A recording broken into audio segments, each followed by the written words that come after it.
Toda la opinión, realidad y debate sobre los temas que me interesan. Junto a Fernando Paulsen. La clave me escucha.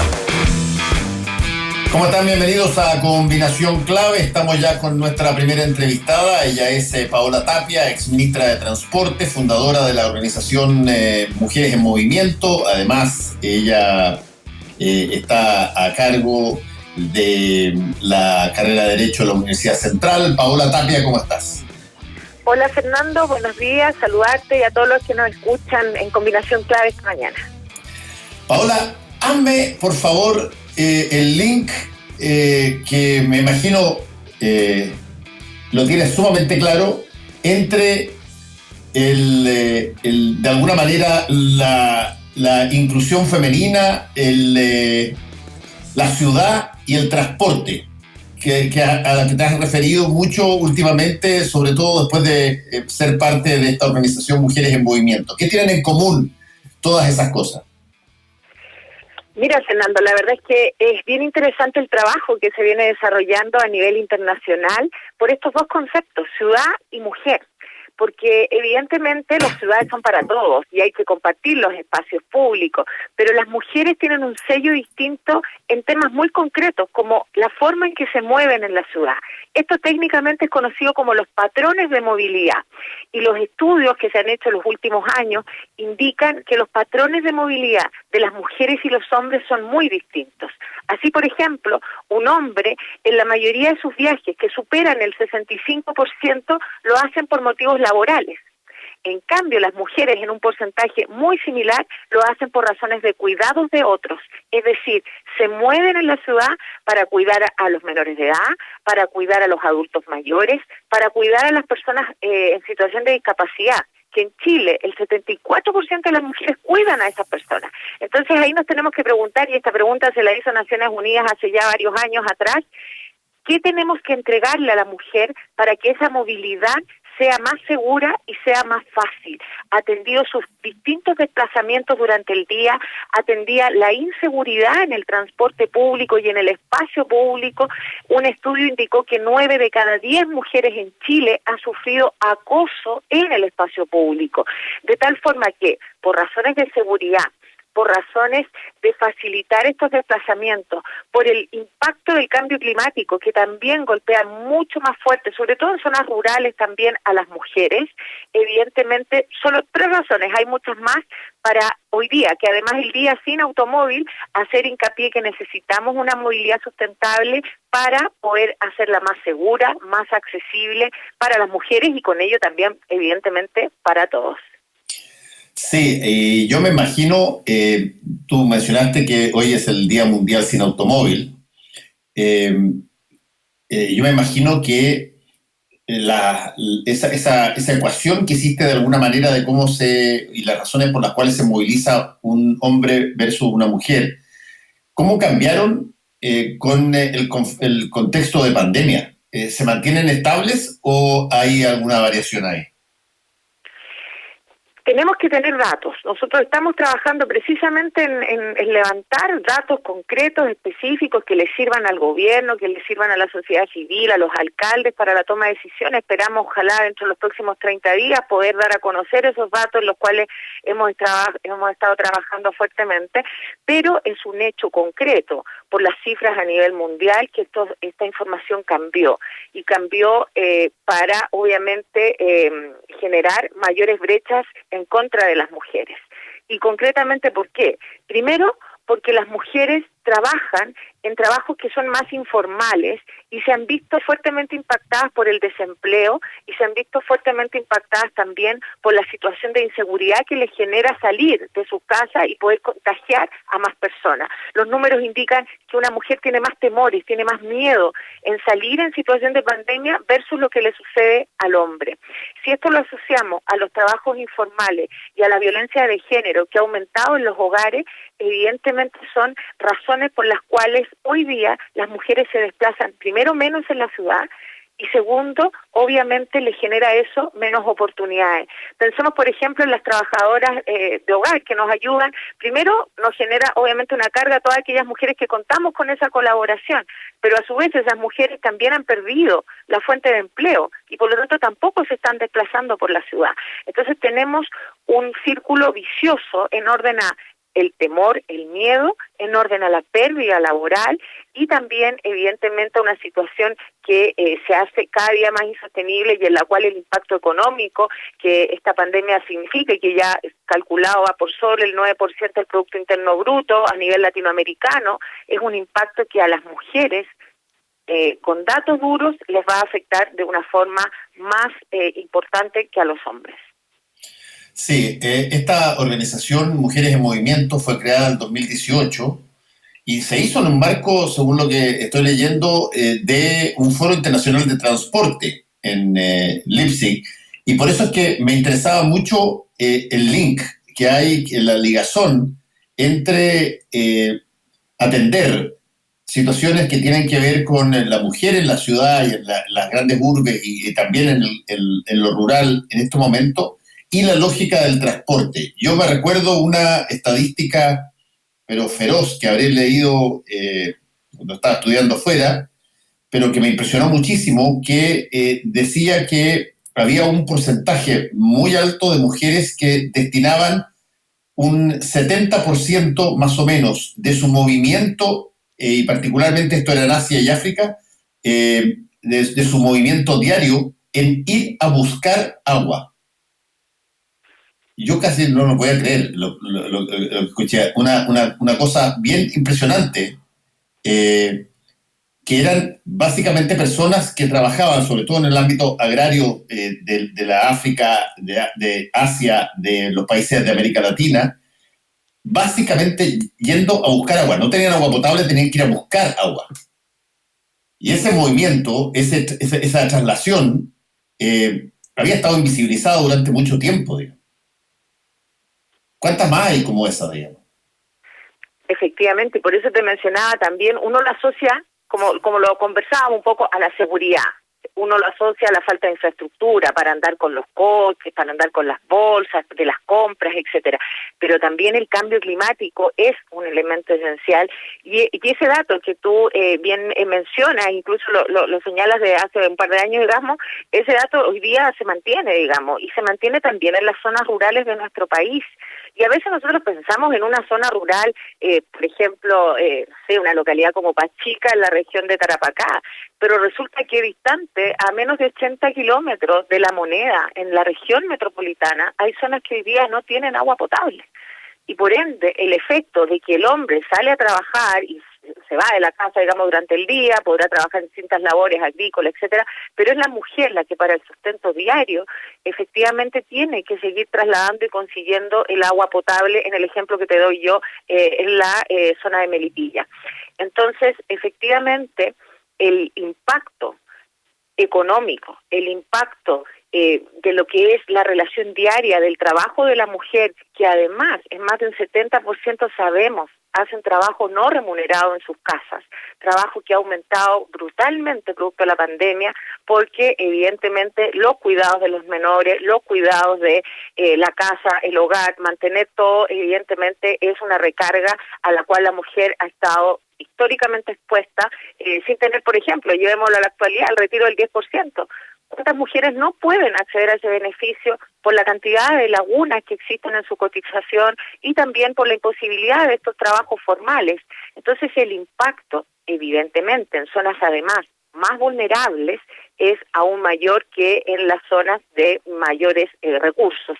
Hay un estudio muy interesante que hizo hace un tiempo atrás Alejandra Matus respecto de un mapa de calor del INE que estableció, de nuevo, aquí en la región metropolitana, que solo distante 20 kilómetros, una mujer que vive en comunas de la zona surponiente de nuestro país fallece 16 años antes que una mujer que vive en el sector oriente. Entonces, solo aquí nos separan 16 años de distancia que se manifiesta, de nuevo, en temas asociados, por ejemplo, a la contaminación atmosférica, porque la imposibilidad de acceder a una salud de calidad deja a esas mujeres frente a la desprotección y la falta de medidas medioambientales evidentemente genera más contaminación, más emisión de gases contaminantes que evidentemente deterioran la salud en forma mucho más agresiva en ese grupo más vulnerable de la población.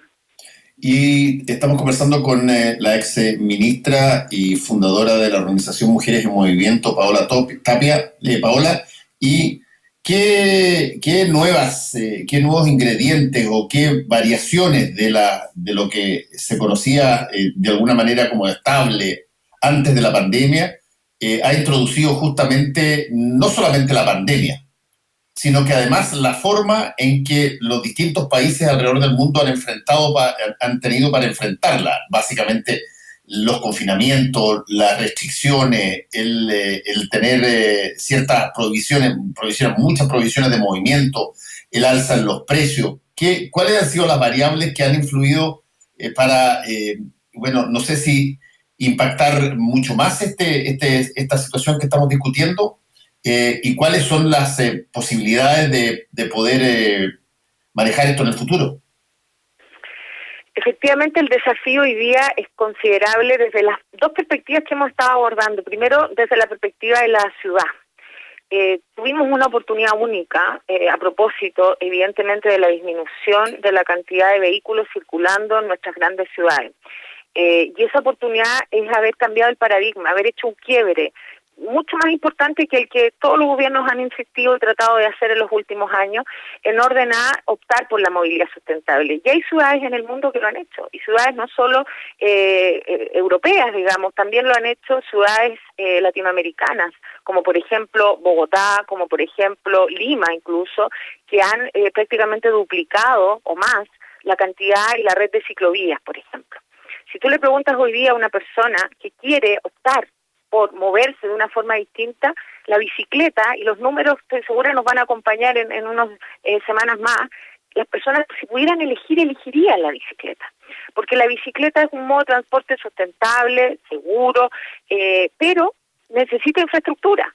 Por ende, esas ciudades apostaron por más ciclovías, apostaron incluso por beneficios económicos, como lo hacen ciudades como Ámsterdam, en que potencian que las empresas le entreguen a los trabajadores un lugar para poder dejar su bicicleta segura, un baños habilitados, y eso lo hacen con beneficios económicos, porque obviamente a las empresas también les interesa poder tener esos beneficios y a su vez de esa forma potenciar la movilidad sustentable, bajando la cantidad de autos que circulan día a día. Entonces, ese cambio de paradigma que tuvimos ahí, digamos, pudimos haberlo aprovechado, lamentablemente llegamos tarde, no hay hoy día un cambio y basta uno ve, claro, si uno va a Las Condes va a ver Las Condes entero rayado, digamos, en el piso con indicaciones que ya al final la gente se confunde. El otro día escuchaba a unas personas que decían no sé para dónde ir, digamos, versus comunas que no han tenido esa posibilidad de invertir porque sabemos que la descentralización no es real, más allá que está escrita en la Constitución, y hay comunas que no acceden a eso. Entonces,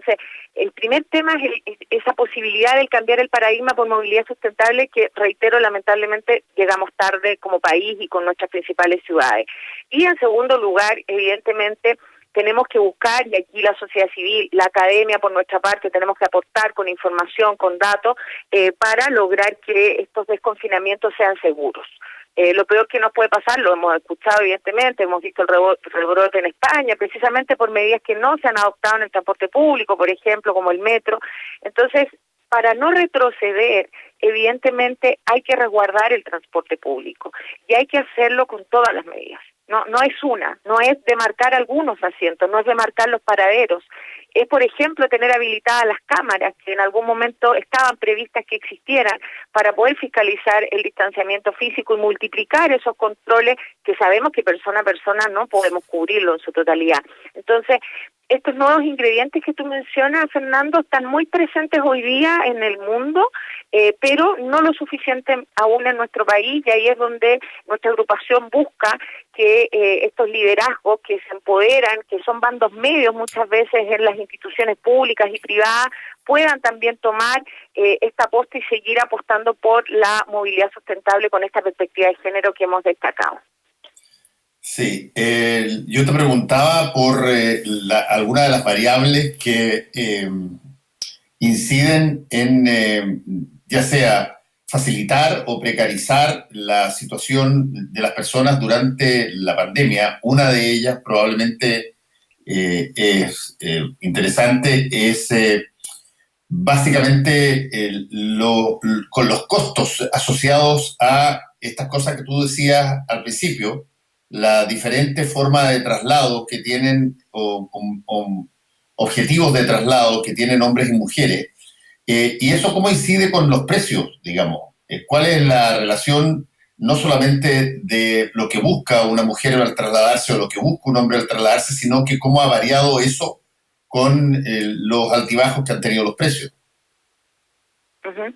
Bueno, eso nuevamente, como te mencionaba antes, impacta evidentemente con más fuerza respecto de las mujeres, y en ese sentido también factores relevantes como estudios recientes de ONU Mujeres y el PNUD efectivamente ponen especial énfasis en la extrema pobreza que se va a erradicar en las mujeres.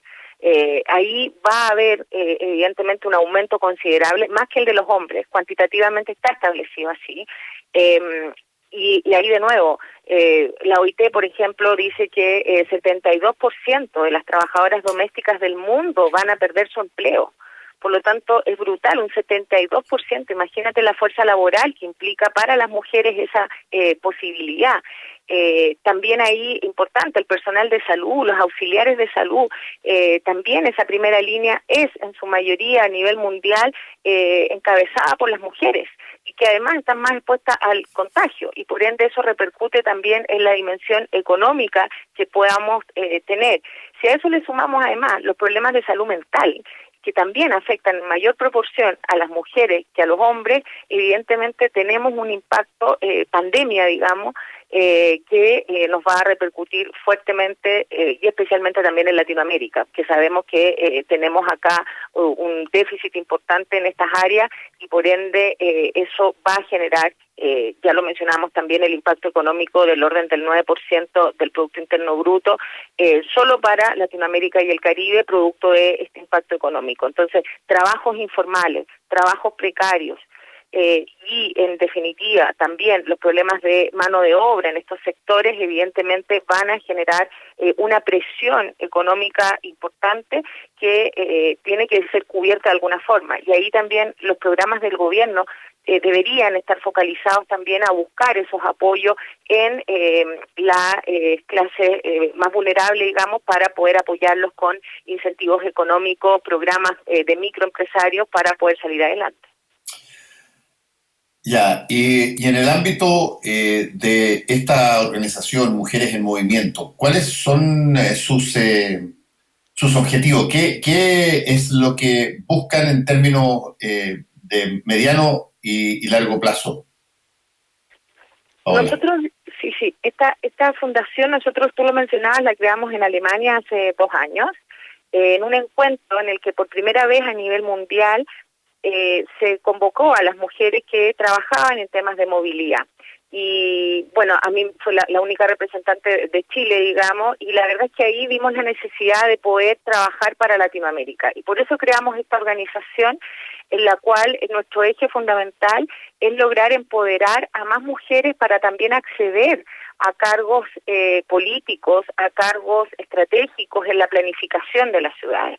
Porque la planificación de las ciudades en general ha estado construida por hombres, y esa visión que obviamente es positiva en términos generales, siempre hay avances, pero esa visión de planificación ha estado sesgada para un hombre medio, digamos, que tiene determinadas características, muchas veces que incluso se mueve en automóvil solamente, digamos, sin ver esta otra realidad respecto de labores de cuidado, la inseguridad en el transporte. Entonces, si logramos posicionar a más mujeres en puestos de liderazgo, sin lugar a dudas eso va a contribuir también a que la visión esté más integrada. No se trata de excluir a los hombres, se trata de compartir los espacios y recordemos nada más la participación en nuestro país política. Sabemos que las mujeres con ley de cuota tienen recién el 23% en el Parlamento, y en el mundo municipal es menor, estamos hablando del orden del 15%.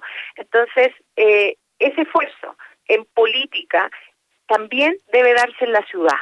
Y esas mujeres que hoy día están en bandos medios, nuestra organización pone a su disposición este primer programa que vamos a desarrollar durante este año. Estamos a una semana ya de partir el programa integrado para poder potenciarla. Hemos escogido, postularon más de 150 mujeres, se seleccionaron a 60 en función de los proyectos, eso es muy importante, que están desarrollando en las ciudades latinoamericanas. Hay proyectos de movilidad sustentable, de bicicleta, y con las mentorías, con el apoyo y el programa, la idea es que estas mujeres se transformen en líderes en sus ciudades y que con eso puedan también encabezar este cambio que necesitamos para incorporar la visión de género en las ciudades a nivel, obviamente, global y también en Chile, porque tenemos participantes chilenas también que van a llevar adelante estos proyectos en el marco del programa de liderazgo. Sí, probablemente una de las cosas que se han visto más en términos de fenómeno, además del estallido social y todo el movimiento derivado que dio como lugar al proceso constituyente, ya antes había sido una irrupción muy fuerte de las manifestaciones y de las posiciones de las mujeres, los 8 de marzo en general. Y ahí hay un punto, Paola, que te quiero preguntar. Esta visión de las mujeres en movimiento que se tienen, ¿genera unión independientemente del pensamiento político o básicamente sucede como en montones de otras cosas donde tú tienes procesos o movimientos que se abrazan y que se siguen en función de si es que ello calza con la sensibilidad política que de alguna manera denota ese movimiento? La verdad es que, con harto orgullo lo digo, Mujeres en Movimiento es una agrupación cuyo centro son las mujeres y la ciudad. Y por ende lo que nos une como punto de partida y encuentro en Leipzig, en Alemania, hace 2 años, es eso. Y no la ideología política, que evidentemente entre algunas compartimos, pero entre otras no. Y podemos, o sea, a ver, yo fui una de las fundadoras y puedo citar un ejemplo concreto de la otra principal fundadora, digamos, que es Laura Ballesteros de México, que evidentemente hoy día tiene una posición totalmente contraria al gobierno mexicano. Y por ende tenemos visiones distintas políticas, las cuales nos unimos a veces, evidentemente, porque la idea de ciudad y género te convoca, te genera un grado de adhesión muy importante. Entonces, hemos logrado traspasar las barreras políticas, que yo creo que son muy relevantes también, pero no para este grupo, digamos. Cada una tiene su ideología y hace sus propuestas en ese sentido, pero las propuestas de Mujeres en Movimiento son transversales, van a todos los gobiernos, no importa el gobierno de turno, participan en este seminario hoy día, por ejemplo, en Chile, personas que hoy día trabajan en el Ministerio de Transporte, y bienvenido sea, porque esa es la visión que tenemos, compartida, de la importancia de la equidad de género. Y te doy otro ejemplo concreto. Como primera mujer ministra de Transporte y Telecomunicaciones, y además como funcionaria pública por más de 14 años, el desafío que tuve para liderar el equipo, porque fue del equipo el trabajo, evidentemente, es que en Chile construimos la primera política de equidad de género. Nunca antes se había pensado, siquiera en Chile, en construir una agenda de mediano y largo plazo con la visión de género y transporte que estamos hablando.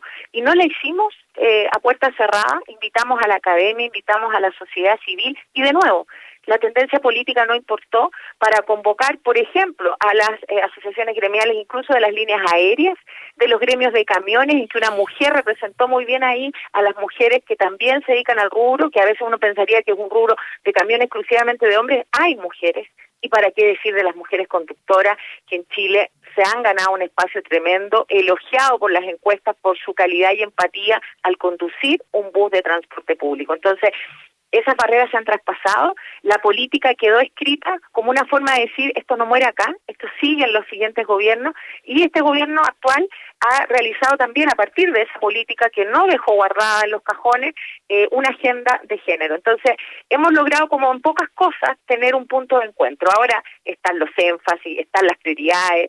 Yo soy una gestora por naturaleza, me encantaría que todo estuviera pasando mucho más rápido y que viéramos nuestras ciudades con ciclovías reales, estructurales, cambiándole la vida a las personas, pero bueno, vamos paso a paso, pero hoy día lo que nos une, como te reitero, es la ciudad.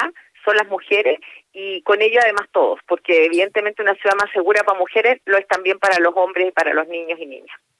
Y en términos de objetivos inmediatos, Paola, ¿a qué están apuntando ahora como cosa, cercana?